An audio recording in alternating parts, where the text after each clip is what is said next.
Well, good morning, listeners. Thank you for listening to Lament of Hope podcast. And I am recording this on July 4th, which is very exciting. But what's exciting for me is I'm getting to speak with Richard Armitage. And I have been a fan of his, I think, since I was 10. My mom introduced me to North and South, the BBC series, the miniseries. And I remember being 10 and falling in love with it. And I have watched it several times since. I showed it to my husband, who is now, and I was like, "You must like this movie." But Richard Armitage has been in several films since then. He's done the Hobbit trilogy, he's done Ocean's 8, Captain America. He was also in the Robin Hood BBC series. So if any of you guys watched the Jonas Armstrong interview a couple weeks ago, Richard Armitage was in that and co-starred in that with him.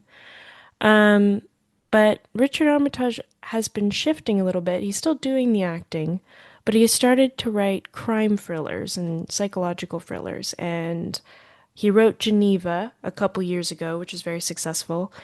And he's coming out with something called The Cut in a couple months in September. And it's about a man whose past comes back to haunt him. His college years kind of come back during a time in his life when he's doing very well. And it's something that Richard Armitage in previous interviews has said that is personal to him. And so it looks like it's going to be an exciting novel from what I could see. So, Richard, thank you so much for being on the podcast. Thank you for the biography. You're reminding me of what I've done and and the little summary of the book as well. You've done my work for me.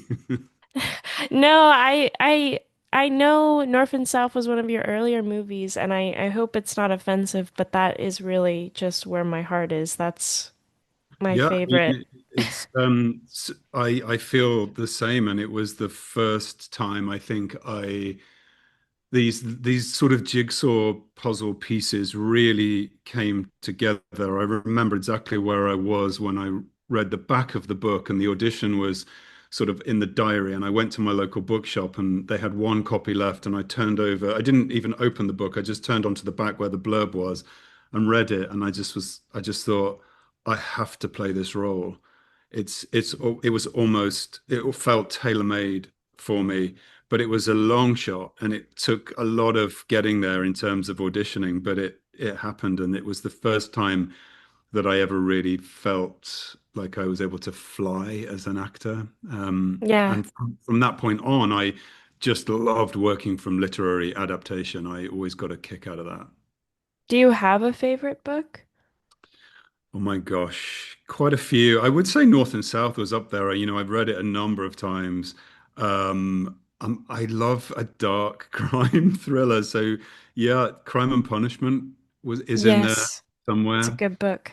And I'm a massive fan of Robert Harris. I remember reading Archangel, which did become I think, a TV adaptation with Daniel Craig. But yeah, I love something which is rooted in history, but it's fictionalized. So there's this feeling that it could be real, like it's close to something Yeah. tangible. Can I just ask though, I wonder, the character of Mr. Fortin, was there anything about him that's really not like you that was hard to play? Um, yeah, I mean, obviously the period aspects of that Victorian mill owner was the social setup was difficult because there are obviously much stricter parameters of what you can and can't do. So those Yeah. elements of it were more difficult to comprehend. And also there was a sort of ferocity in him which I understood, but I don't necessarily have that in myself. But then I'm not responsible for thousands of workers. If I was, maybe I would take that imaginative leap. But no, there was so much about that character that I just loved. I loved the idea that there's a man with such a sort of thick, impenetrable armor around him by necessity, and yet this woman sort of finds the crack in his armor and prizes it open without him realizing it. Yeah. No, it's yeah. I that nothing. bad to say about it. I think I mean, this is going to be kind of embarrassing, I suppose, but just to tell you, it's funny. I remember watching it when I was 10 and I started crying and I came up to my mom and I said, I'll never find anybody like that. Like, there won't be a nice gentleman anymore. And we're all past that time and that age. And my mom just patted me on the back and was like, You're way too young to be thinking about this. You need to move on. Don't worry about it. I mean, what's Um, interesting about and for Elizabeth Gaskell at that time to be writing about this, like she doesn't have a sort of fantasy about the perfect man. In a way, what she's saying is it's those imperfections that we learn to adapt to, because both of those characters have to really quite sort of change themselves in order to be together, because the pull is stronger than the sort of character in themselves. So they both make big compromises in order to come together, which is why I think a lot of people have written imaginary sequels to what their life would be beyond their sort of marriage, which is where Gaskell's story ends. So it's infinitely fascinating. yeah, I think though his honor was always what stuck with me, his integrity. Yeah, But I do want to ask you about your book, obviously The Cut. yeah. Why why this shift starting to write books and novels and crime especially? It's interesting from someone who's done so many period pieces and then obviously like The Hobbit, which is like a really classic story. And then now you're doing these modern crime thrillers. What is it that drew you to writing about murder and sabotage and psychological thrillers? I was invited to write. I don't think I would ever have done this of my own volition, but Audible invited me to write something for their original content. And I think because I'd read a lot of crime thrillers of other authors quite successfully, and some of the work that I'd been in as an actor, there was this little equation or an alchemy that they came up with of, would you like to write a crime thriller? And of course, I said, would love to write one, and came up with a scenario because I love a sort of Bond-esque type espionage world, I had to stay within the parameters of crime. What I've realized from then moving to the cut, from then uh, putting the outline down for my third book, is that I am my wheels are crossing the line of crime into psychological thriller. I like to straddle both. I feel like a sort of regular crime story is not going to cut it for me. There's got to be some deep psychological exploration in order for it to be satisfying to me. But yeah, it was by invitation, so here I am. Well, I feel like crime in general, like if we're just talking about crime outside of a book, it always involves mental. There's always a lot of mental stuff going on, and it's not, whether whatever happens is perpetrated by anger or if it's jealousy or whatever it is. I mean, these are all just human aspects of life. And Yeah. so I feel like if you're going to do a crime, you have to put that psychological twist on it, or else it's just not believable because they're your character. And I want to ask you about this. Like, a lot of times, I think we're starting to move away from this, which is good in some ways. But it was like someone was completely good or someone was completely bad. So Yeah. you would hate some bad character and then you would love the good character. But then what ended up happening over time is the good character couldn't be relatable because they were just so good. And you're like, man, I've never been that good before. And it would just kind of depress you. And then the guy or the girl who was really bad, you're like, if I like this person, everyone's going to think I'm like a maniac. And there's nothing to like about them. So, but with more complicated characters like Crime and Punishment that you brought up that do both good and bad, you can sympathize because you're like, if I was in that situation, am I going to be so quick to judge? So I feel Exactly. like the psychological end has to be in the crime novel.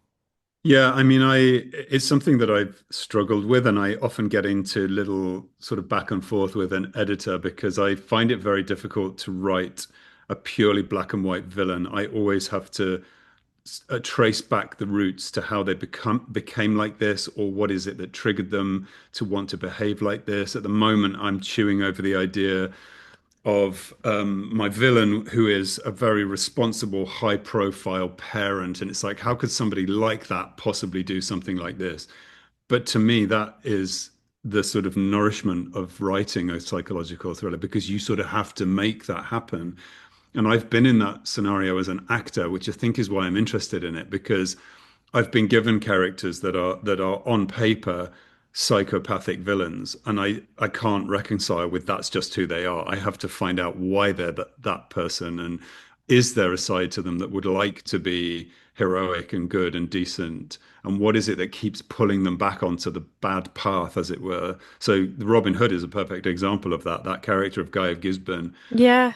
I found the only real source material, which was an old poem that was written in like I think it was the 16th or 17th century, and it was about the Guy of Gisborne character, and it was him and Robin of Locksley were contemporaries. They were in the same gang, the same group. They hung out together, and it was just one of them went in one direction, one of them went in the other. One of them chose sort of success, by aligning themselves with the Sheriff of Nottingham, and the other one chose to fight for the people. And it's like they could have both gone in either direction. And I always apply that to a character. It's like, why is this person treading the dark path when they could be free from all of that guilt? But that's what makes us complex people. Well, how do you as an actor though separate like or even as a writer if you're because you have to invest so much time in your Yeah. character. Um, do you find it hard? Some actors I've talked to said that, or writers, they just write it and then it's kind of like they disengage and they're like, yeah, I wrote it, it was really good, or I acted in it and I thought I did a good job. But they don't really attach themselves too much to the character. So it's Mhm. really easy to just remove themselves from the scenario. For you, do you find it hard to do that? Like if you've been in character or writing about a character, do you find yourself kind of in that zone for a while, even after you've done it? Yeah, I mean, I think, and I learned this as an actor, and I'm applying the same rules as a writer, is that when you're working from something which is very removed from you, you're just not you're not tapping into something. It's like a well. If you can tap into the well of your own personality, then the water will flow or the oil will flow. If a good person, it's water. If it's a bad person, it's oil. You know what I mean? It's like something will flow. If I, as a writer, if I tap into something that suddenly bursts into life, I know that I've accessed something in myself which is going to be fruitful. Same with acting. And I have played characters that I simply do not relate to, and there often isn't time to make those connections. And you get up, you say the lines, you put the costume on, but it doesn't quite connect with you.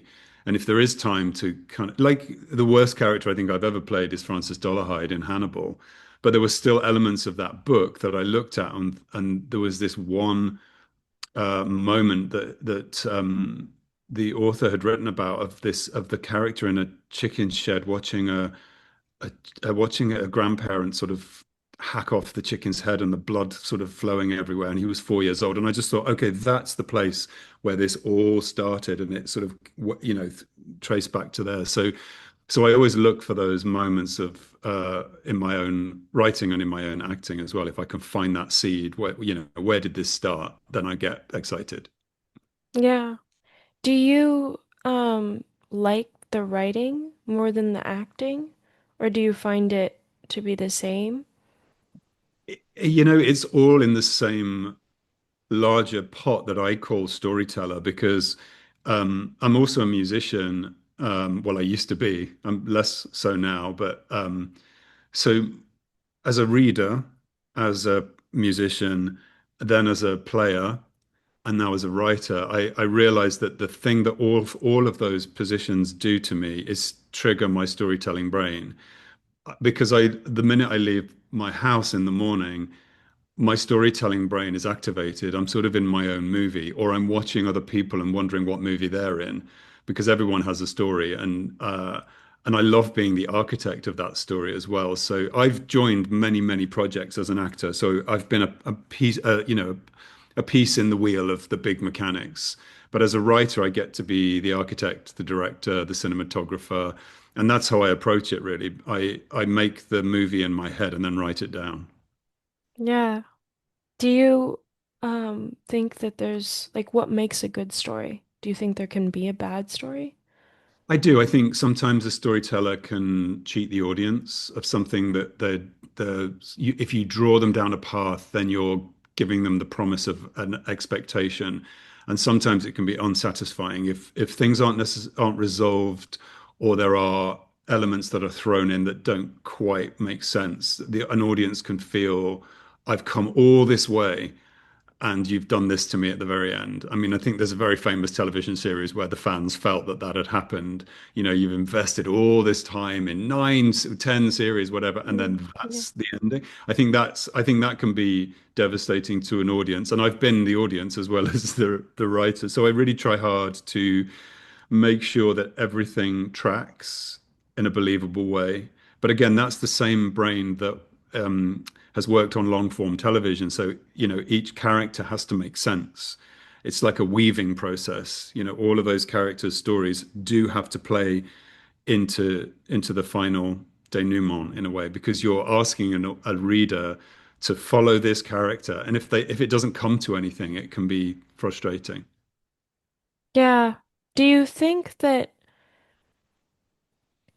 do you think it's important that it be a good ending?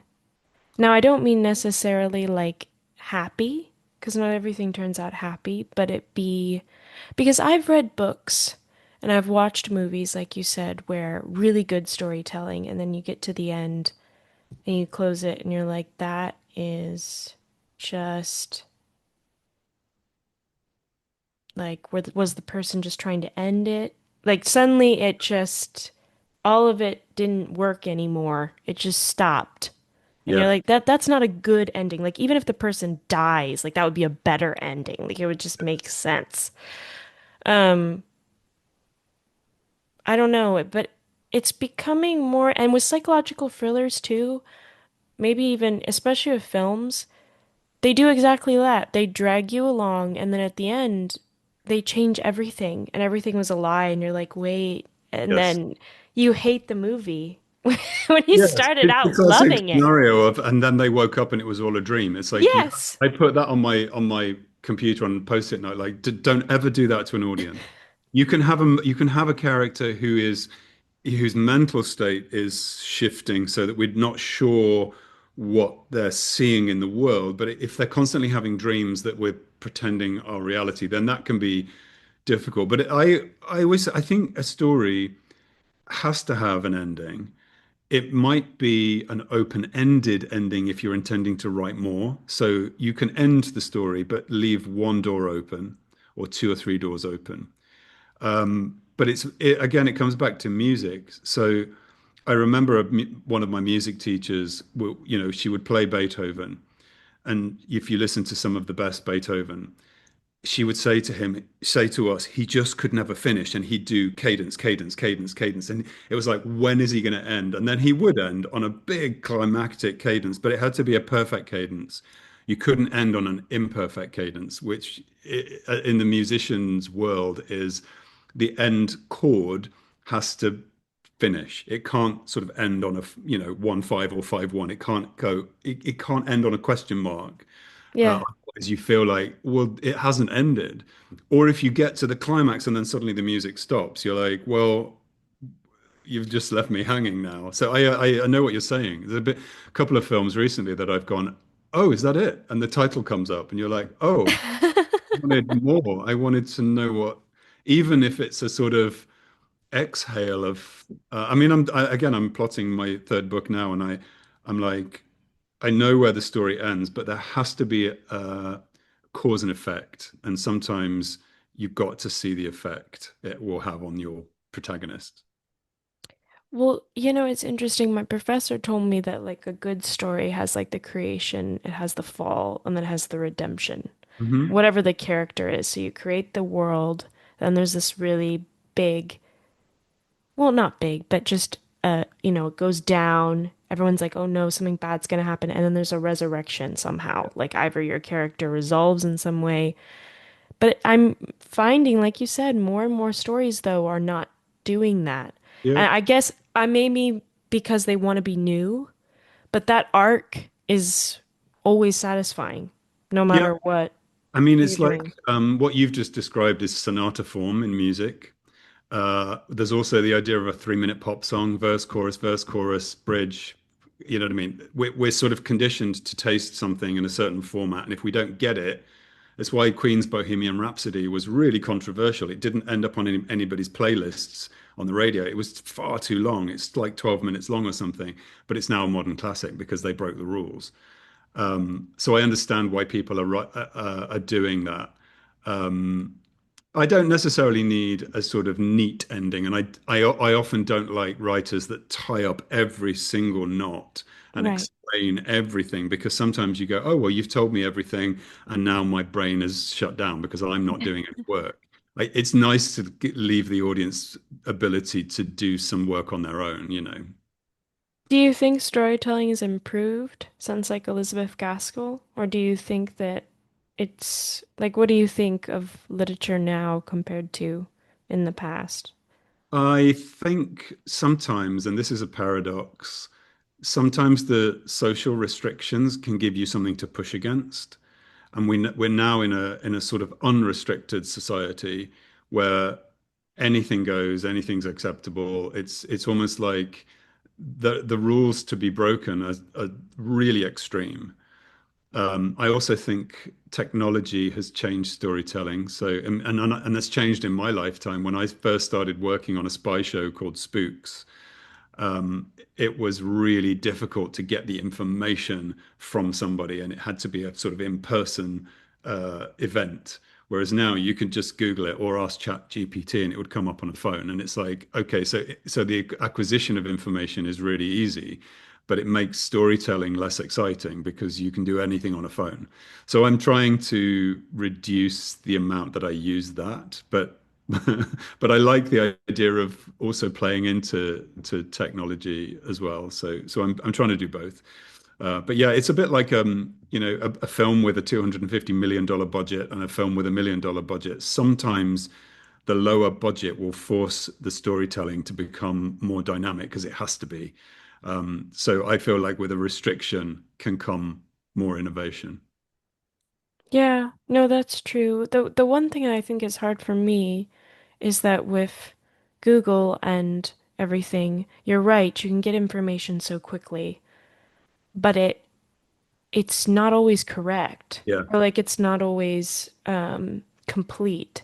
Yes. And like I'm not going to get political here, but for me in this entire world we're in at the moment where crisis is happening in so many places around the world, I have been so racked with angst on certain days where where my phone will just ping, ping, ping, ping.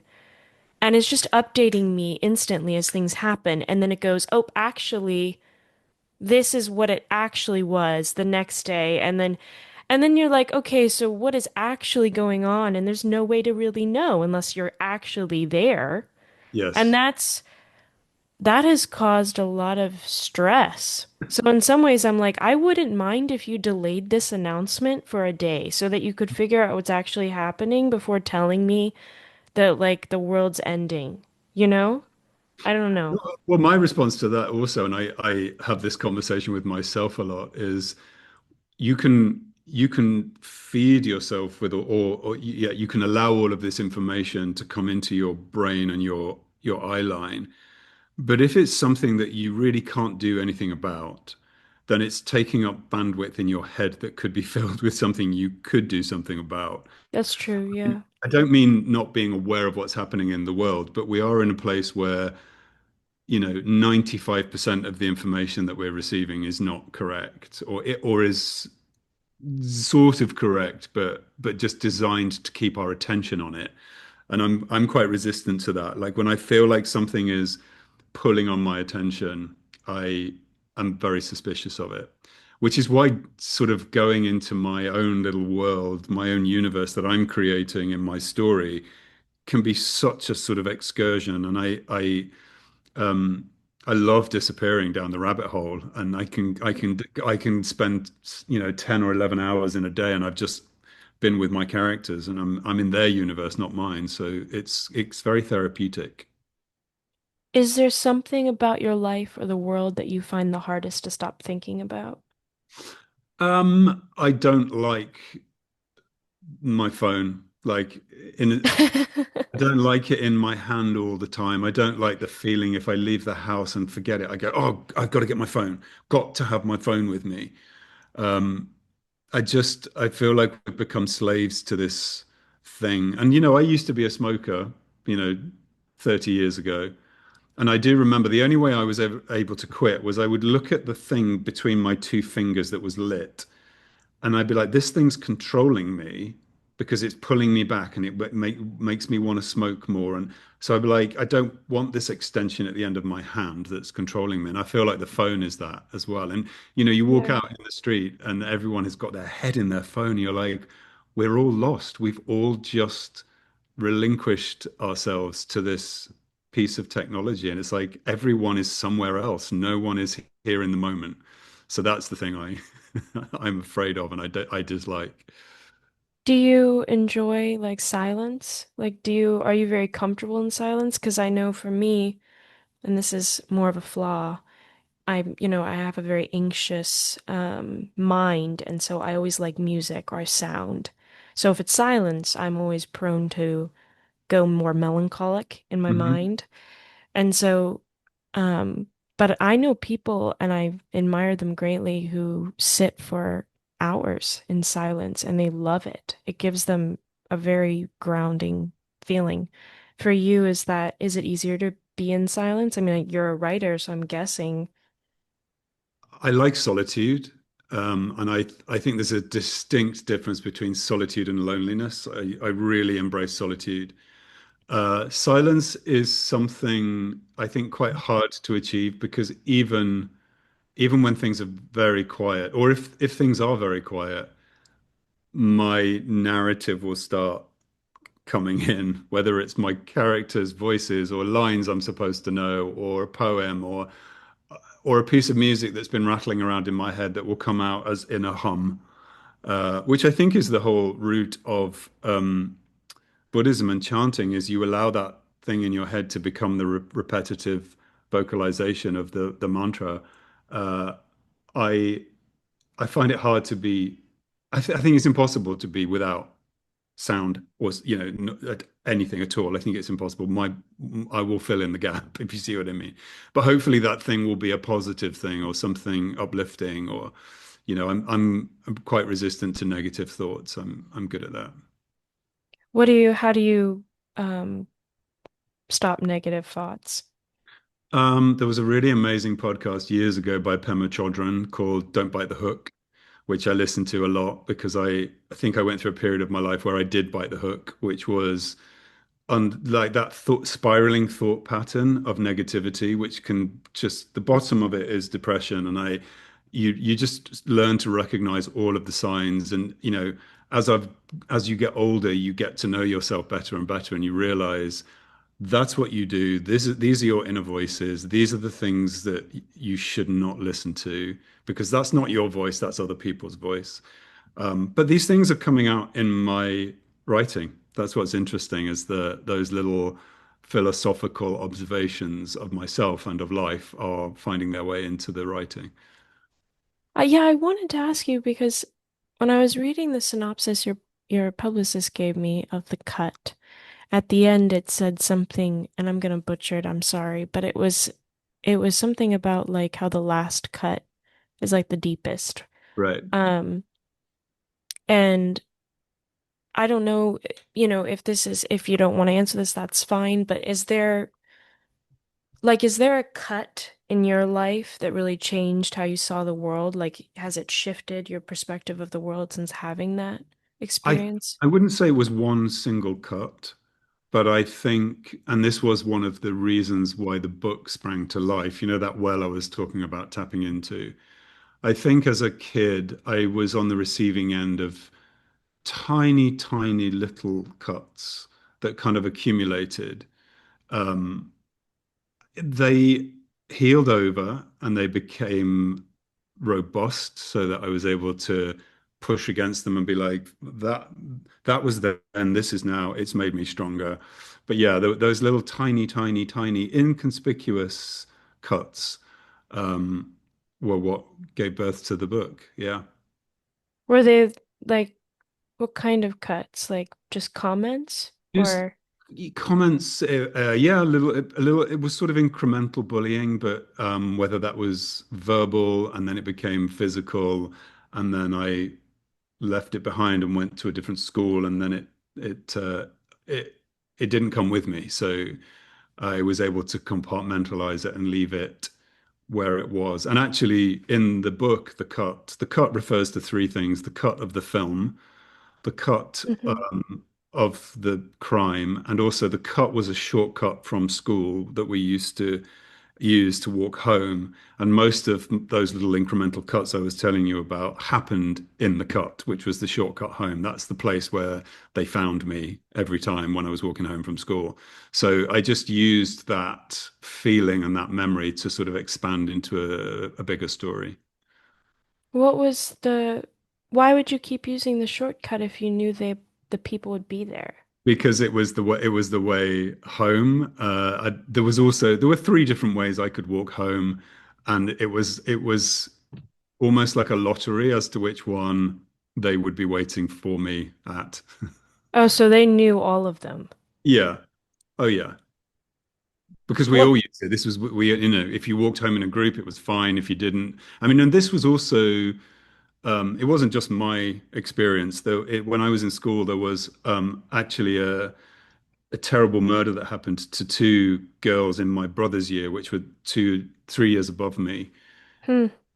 And they had been walking home down, not the same shortcut, but they'd been off. It wasn't on the main road. They'd been taking a shortcut home, and that's where these murders happened. And I remember the effect it had on the community that every kid had to be picked up from school by their parents. No one could walk home alone, certainly not after dark. So that sort of fear I allowed into this story as well. Was were the two girls were they murdered by someone at your school or was it just a random? No, not by someone at the school, somebody in the village. And Oh, while the book doesn't reference that directly, it's just a little seed of an idea that I used, mainly about how the community responded to it. But yeah, it was one of the first crimes ever to be solved using DNA evidence. Um, wow. so yeah, it was a devastating time for our community, and it affected like five or six villages in the area. Um, so I just wanted to use just the essence of what that felt like to write a story. Yeah, no, I know it's you mentioned that about the village at the beginning when it has the synopsis and about him and his friends and then this murder of someone else. Um, but can I ask, like, that must have been terrorizing as a kid if you're always expecting. I mean, I didn't I was homeschooled, so I didn't grow up going to school, so I didn't really get the bullying experience in that sense from peers. Um, but I kind of like, did you have like panic attacks or something, having to like go home all the time? You must have been thinking like, where they like, how did you get through that? Was there like a mindset that you would just kind of get into, or how did you I like, did you think close your door and like fall down and just go, thank God I'm alive?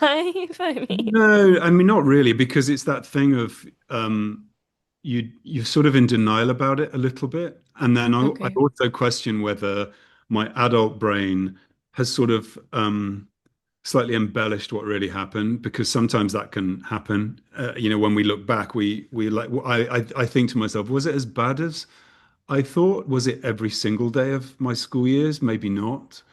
But I guess I developed a way of coping with it because I had to. I had to go to school. I had to do my exams. I had to learn. I couldn't let those people sabotage me. So I suppose my way of dealing with it was yeah, I would go to my room and I would read loads and loads of books. I would play my cello and I would find places where I felt safe, which actually ended up giving me the career I have because I became quite a literary minded person. You know, Yeah. I loved drama because I could be somebody else and say someone else's words.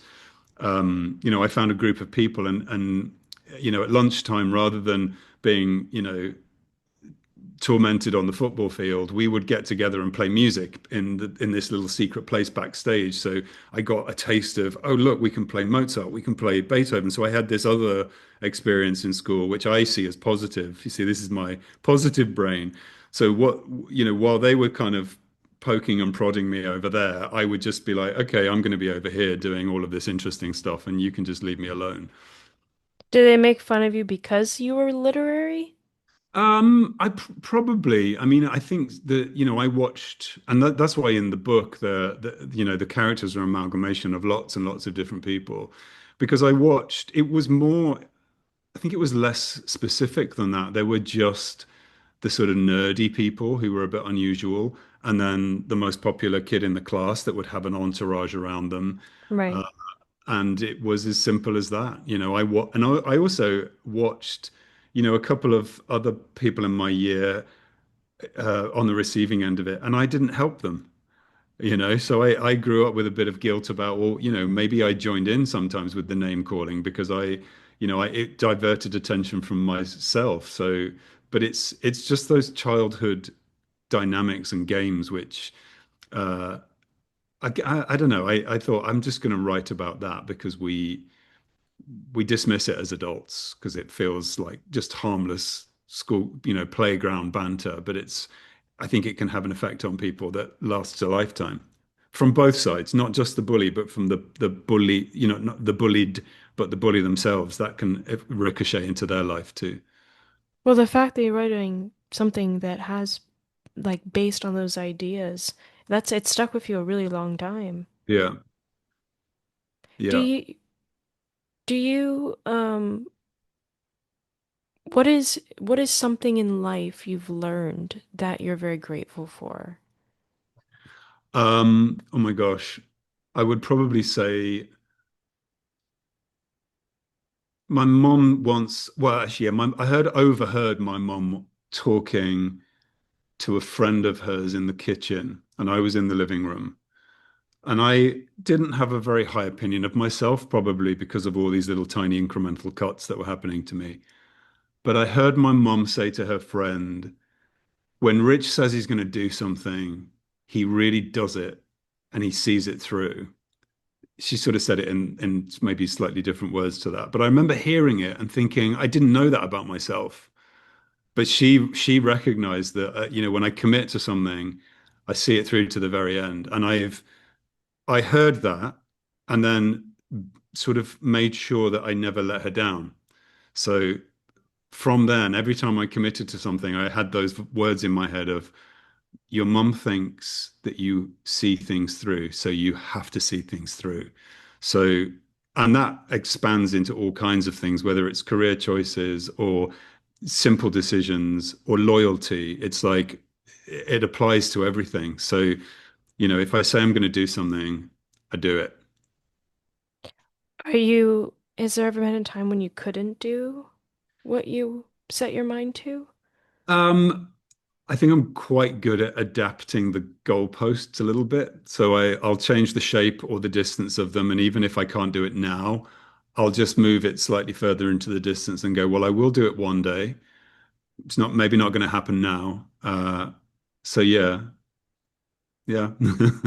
Well, it must, so does your, when people say words like I'll do it or words in general, I mean, I feel like now in the culture we're in, what we say isn't, we can say things so quickly, going back to what you said about technology earlier, and kind of unlike a book where your character has to follow through with what they said, like you as the author have to make sure that the character does what they said or didn't do, and that's clear. Yeah, But in our culture now, you can just say something and then never do it. I mean, it doesn't matter. You know, like everyone's kind of like, okay, they just said that, but they didn't really mean it. Or even now, if you say, I'll do this, I won't, you don't really know, you yeah, know, if that it doesn't mean anything. And I think it's becoming rarer and harder to find someone who will follow through with something they say, which is, I mean, you could talk about trust issues and all this stuff, but um, do you find, like, what do you think about that? Like, is it very important to you that someone keep their word if they say something to you, or are you more like you put this pressure on yourself that I will do this, and it doesn't, does it affect you that people around you don't really have the same idea of like the importance of doing what they say? Yes, because of course, there are some people that like you also have to be pragmatic and realistic. And if I said I'm going to be an astronaut and one day I'll go to Mars, and I'm thinking of my own mantra, going, well, when now you've said it, you've got to do it. It's like you've got to be realistic in what you commit to. Yeah. So and I do think some people are like, especially in America, there's a sort of crazy ambitious drive where it's like anybody can be anything, and the realization that that is just not true. Like we can't all be exceptional. Sometimes, and again, this is going to be the subject of book three. Sometimes you do have to kind of reconcile with the fact that maybe you are just average. Maybe it's okay to be just average. We're not all going to change the world. We're not all going to leave a lasting legacy. We're not all going to be the president. We're not all going to go to space. But to live a life where you're unhappy because you're not fulfilling that desire to be, a Nobel Prize winner, I think that's damaging a lot of people. And I think it's okay to say, I'll do the best I can. And if it's average, then that's what my life's going to be.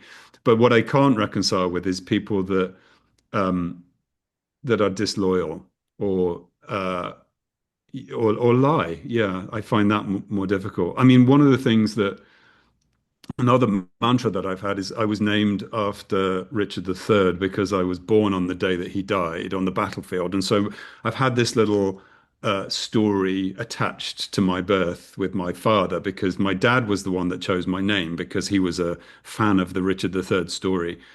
And my production company is called White Boar Films, which was Richard III's emblem. And his underneath the emblem is written the words "Loyalty me lie," which means loyalty binds me.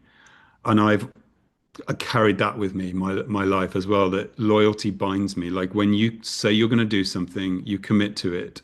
You don't betray people. You don't lie about people. You are the commitment to be loyal binds you to your commitment. So that's what I try to achieve for myself.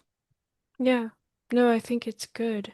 So when It's Audible an said, "Will you write a book?" and I said yes, I'm like, then I then went, "Oh my God, have to write it. I've got to write a 70,000 word book, and I've only ever written an essay for my English language exam." So yeah, commitment is a big thing for me. But it's turned out well. People are enjoying your books. I hope so. I mean, it's a little. I always think everyone has a story to tell. Everyone's story is valid. Everyone has a place in this world. And so even when the doubts come into my head, I'm like, no, you have a place on this planet. You've got stories to tell, so tell them in the best way that you can. Well, when you were talking about lives being, I've never heard someone say that. I think in part no one likes to say maybe my life's just average. I think that causes people to get really sad, but Yeah. I love how you say there is a beauty in it because you're alive and you're human and you're meant to be alive. There's a Yeah. purpose to it, and so it matters that you're here. Do you think your own life has been pretty average, or do you think that, like, maybe that's a bad question, I don't know, but do you think that, how would you describe it? Do you think it's been more average, like it didn't fulfill the expectations you had, or has it been more extraordinary than you expected? I've gone further and I've gone further than I ever imagined in my wildest dreams.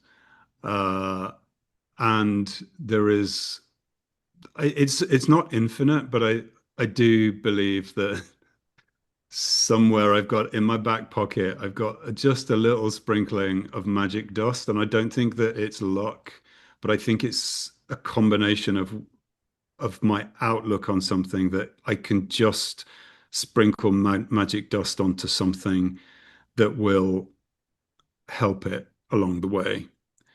And I think that's partly to do with a positive attitude in the way that I approach things.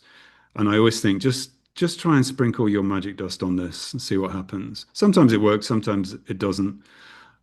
When it comes to the average thing, um, I remember two of the things I used to do because I was a musician, like I said, and I was a classical dancer very early on, between like 12 and 16, 17. I thought maybe that was the profession I was going to go into. Oh, Mads, wow.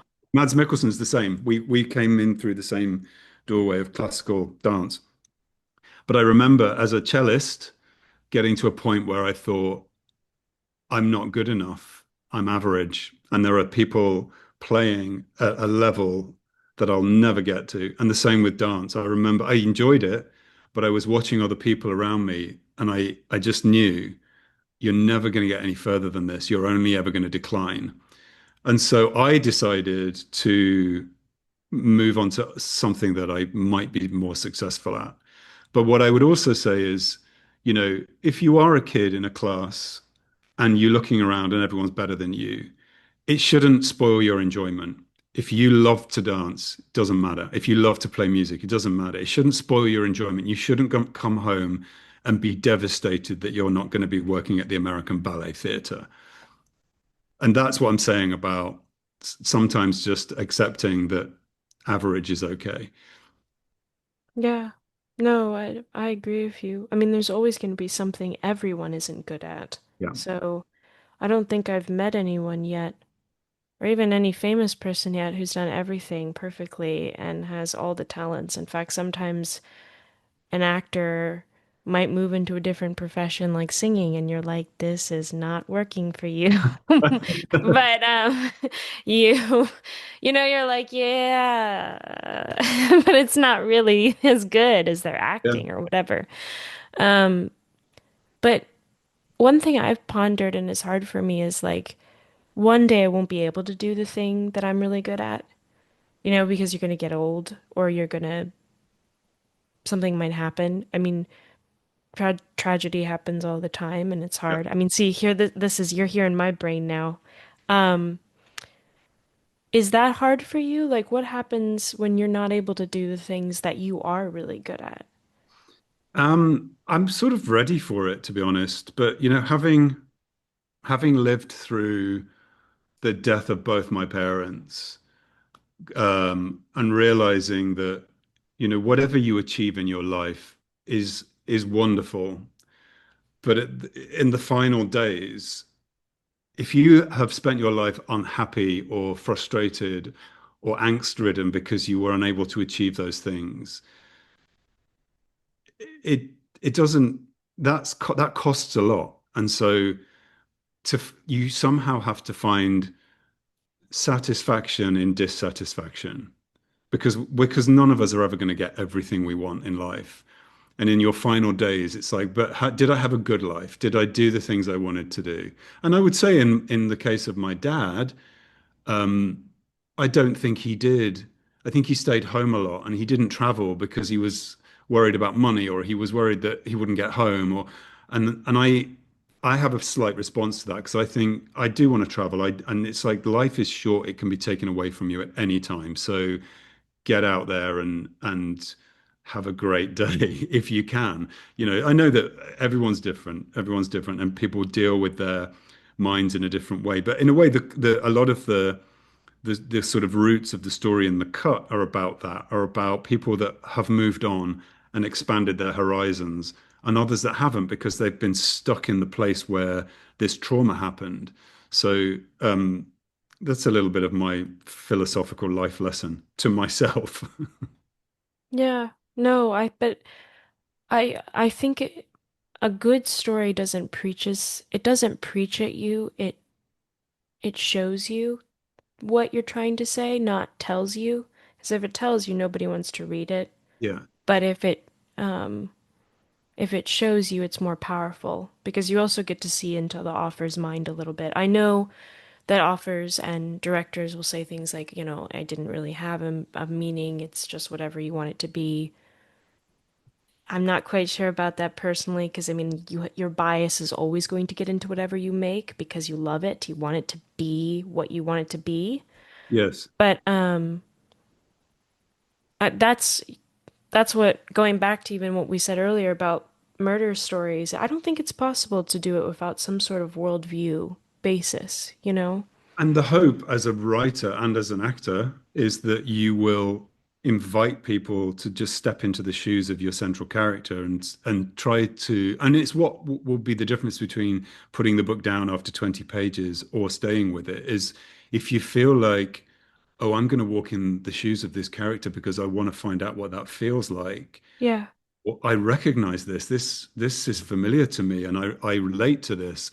And that's the goal is to say, imagine if this was you, how would you respond? Or, because you want to invoke a feeling. You want people to feel something, not think something. That's my philosophy anyway. Well, I think we are very quick to judge people without, even if we don't agree with whatever it is they're doing,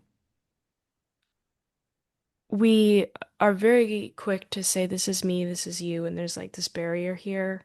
Yeah. And I think it's important, like you said, to hear other people's stories and perspectives because then with understanding comes empathy and you can understand people more, even if you don't agree with them. There's this humanization, I think, that is missing. And I think it's important that we be able to do both, to be able to have, okay, maybe we don't agree on this, but like, why can't we talk about it? Why can't we discuss? Why can't we be friends? This kind of, I do think it's a lacking thing, and I think it's sad, and it's cool that your books are challenging this and helping people, hopefully, to think a little more deeply about life, not just, like a story or play, like anything. Like you said, it has a deeper meaning that you can plug into. I think it's often a reflection of society as well. Like there's a reason why horror films are doing so brilliantly in the cinema space at the moment, uh, probably surpassing action movies because that the feeling of us, I think we're all horrified at the world, and so a way of exorcising that is to go into a movie theater and be utterly appalled and horrified and shocked and jolted awake. And I do think it's why we come back to crime thriller or medical drama on television is that, you know, with crime, there's this sense that terrible things happen, but there's resolution. Hmm. With medical, it's like we might be, about to die, but there's a doctor that might save us. So there's this feeling of, oh, there's hope. So yeah, those are the things I think why we pick up a book or we pick up another book. So you are a more philosophical person, you would think. I think so. I always think about, why would somebody read this and what am I trying to say? And I love a subliminal message. I mean, interestingly, in the cut, I had to invent. I mean, it's loosely based on my the village I grew up in, but I had to invent a place for the fatal accident or the crime to happen. And I decided to put a mill by the water, which was inspired by North and South. And because I'd worked in a mill, and I was like, okay, I'm going to get a little Easter egg from that book and plant it in this book because it will ring a bell for somebody, and it rang a bell for me. And I just thought, oh, okay, I'll just merge some of the characters that I've played over the years and just use them. These are the colors that you paint with. Yeah. I wanted to ask you because I want to be respectful of your time, so I want to kind of close, but I did want to ask one to ask you, like, do you have, as you've studied the world and as you've lived it, obviously you're older than me, not to say you're old, but you are older than me. Considerably. Um, do you like how have you come to think about spiritual things? Like, do you think there's like an afterlife or a God, or has that, as you've studied life, has that been something that you've even considered or thought about, or is it more Because you were talking about death, and it seemed as you were talking that you did believe it ended and that was it, but I could have been assuming that. So I Um, wanted to ask you, is that something that you've thought about or considered in your study of life? I think there's an adult version of me, which is very much like my father, who said, when you're gone, you're gone. There's nothing beyond this. Although he didn't necessarily live his life to the fullest with that knowledge, that was his thinking. The child version of me, and they both exist in me. The child's version of me is somebody that believed in magic, that believed in guardian angels, that still reads the horoscope every day, that will still get my astrological chart done because I like hearing there is a there is a predestined place for you. Your life is supposed to be like this. That's the child side of my brain. Because the other side of it, which is everything's random, there's nothing planned, I find that more difficult to live with. I like hope and I like the fact that there might be more powerful entities out there. So I do believe in magic. I do believe, but I think that magic as you get older, I think it's more to do with what you project onto the world rather than what that you're expecting to come to you. So I try to, like I said, put my hand in my pocket and get some magic dust. I like to try and do that with everything I do, with every encounter I have. I like to try and give that magic to the thing I'm doing or the piece that I'm working on, or just give it everything, because that becomes your prophecy. So maybe the magic is hope in your pocket, Yeah, maybe? optimism, hope and Yeah. optimism. Yeah. Have you read At the Back of the North Wind by What is that? Georgia MacDonald? No, back of the Yeah. North Wind. If you ever want to read it, I think you would like it because everything you're saying reminds me of At the Back of the North Wind, and you remind me of the boy in At Oh, the Back of the good. North Wind. Thank you.